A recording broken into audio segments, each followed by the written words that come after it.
Guess what? The world-famous Tsukiji market of Japan may have met its match, and the competition is heating up all the way in Sydney. That's right, the iconic Sydney fish market, which has always drawn crowds to the scenic waterfront at Piermont, is expanding. They're moving next door, and this expansion is set to place Sydney Fish Market among the largest and most impressive in the world. Aside from its size, this new fish market is shaping up to be the most beautiful market you've ever laid eyes on. The best part? This project is moving at lightning speed, with the market set to open by the end of this year. But what's so special about this new market? How is it going to amaze the public? Let's find out. Before we dive into today's catch, don't forget to reel in and subscribe for the freshest updates. When COVID-19 hit, economies struggled and daily life just stopped. But in the middle of all that chaos, the New South Wales government decided to do something pretty bold. They initiated this program called the Planning System Acceleration Program.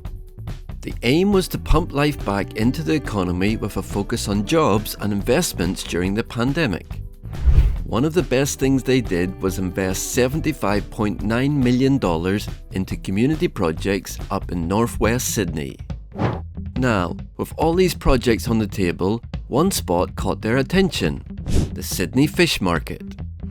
That famous market right by the water under the shadow of the Anzac Bridge. The government saw a big opportunity there. They saw an opportunity that could boost the economy and also fix some real problems at the old site. The old market had a bunch of problems. Retailers were begging for better air conditioning because just imagine trying to keep fish fresh on a hot Aussie day without it. They also needed a new spot to unload trucks away from the rain and sun. They needed more elevators and lifts for moving stuff around, and some serious upgrades to meet food safety standards and the power supply needs. These were not tiny issues. They were big problems that made working there tough and shopping there a bit of a hassle. Apart from these issues, the site has suffered many setbacks since the seafood industry was deregulated in 1994. Since the mid-90s, a bunch of big dreamers have tried to upgrade this waterfront site. There were developers, entrepreneurs, and even some bureaucrats and politicians. Like Joe Ellis, who is an associate of the former Labour MP Eddie O'Wide. He somehow got the approval from the then Ports Minister Joe Tripodi to build a marina right next to the market back in 2009. This approval came under controversial circumstances, as other bidders were dismissed midway through the public tender process. After that, anybody who wanted to do something with the land had to get past Ellis. Even Joe Tripodi, the minister back then, had to deal with him. But finally, after all the ups and downs, the plans for a new Sydney Fish Market got the go-ahead in June 2020. It was all part of the Planning System Acceleration Program to get things moving again after COVID-19. They chose the new spot right at the start of Blackwattle Bay in Glebe. It is a prime location. It is close to the CBD with lots of space and a killer view of the water. And let's not forget, this area, especially the Bay's precinct, is gold. It has 95 hectares of harbourside land and a 5.6 kilometre coastline and 94 hectares of water, just waiting to be turned into something amazing. Former Liberal premiers Mike Bird and Barry O'Farrell had also recognised the potential of the site. This new fish market is going to be the star of the show. The latest plans revealed to the public show that the new building at the head of the bay would allow continuous trading and avoid any disruptions. Let's see how exactly. The design of the new Sydney Fish Market is a masterpiece of modern architecture. It is being conceptualised by the renowned architectural firm 3XN. Situated along the Glebe foreshore, the market connects to the Piermont area. The market itself stretches out with heights varying from 18 to 25 metres. It will be 3 to 4 stories tall, fitting right in with the towering fig trees along Bridge Road. The size is pretty impressive too. It is about as big as the Queen Victoria building, which we all know is no small feat. The place will have 15,500 square meters of retail space. If we compare it to the existing market, it is more than twice the area. The existing market has a retail space of 6,582 square meters. One of the standout features is the roof. The roof is crafted to mimic the swoop and flow of a gentle wave. But this design was planned not just for the looks. It has a bunch of smart features. First of all, it catches sunlight, bouncing it inside to light up the place without letting in too much heat. Plus, it is a giant rain collector. Every drop of rain that hits the roof is funneled and reused inside the market. This means every storm will help to keep the fish market running. Energy efficient is at the heart of the market's design. The whole setup is geared towards using sustainable energy sources and cutting down on waste. There is this integrated system installed that recycles heat and cooling. It will slash energy costs and make the market a leader in sustainability. Looking at all these aspects, we are happy that the officials are hitting every green target and keeping operational costs low, which is pretty forward-thinking. Structurally, the market is a marvel of modern engineering and environmental considerations. The main structure holding up that awesome roof is all timber, which is built from repeated modular elements. This means a lot less waste because everything fits together just right, and it is safer and quicker to put up.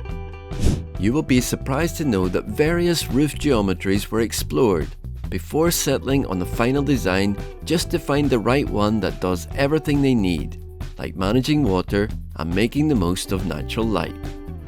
And there's more to this place than just buying and selling fish. The new wharves are a neat addition. These were designed with input from the people who will use them the most, fishers and local boating clubs. These wharves make it easy for fishers to dock right at the market and bring in their fresh catch. Public spaces are being introduced too. The design includes amphitheatre staircases and stretches of promenade that curve around the place. It will let everyone watch the market in action. It will feel more like a community spot than a market, somewhere you can hang out and see the hustle of market life up close. There will also be restaurants, cafes, bars and food retailers all under one roof. The development is also set to complete a 15-kilometre scenic walkway stretching from Rozelle to Woolloomooloo. It will definitely enhance the city's charm and walkability. Thinking ahead, the designers have built the market to be flexible. It is all modular, which means as needs change, the market can adapt easily without a major overhaul. This could be anything from modifying the spaces to swapping out take as newer, better options come along. It is smart planning that ensures the market stays relevant and functional no matter what the future holds. Once it is all done, the new Sydney fish market is set to be the biggest in the Southern Hemisphere. By bringing more visitors and creating jobs, the market will spark new life into the neighbourhood. And that's the kind of space that changes a city for the better. Now, let's see when this amazing spot will be open to the public. The new Sydney fish market redevelopment is rolling out in 2 main stages. The first stage, known as a concept proposal, and stage 1, focused on clearing the ground literally. This involved tearing down old land and water-based structures, removing marine piles and making necessary repairs to the existing seawall. In this stage, they prepared the place for what was coming next. Stage 2 is where the real construction is happening. In this phase, they are building up the new structures that will house retail spaces and multifunctional areas. These areas are being designed to draw crowds and create a vibrant, bustling market environment.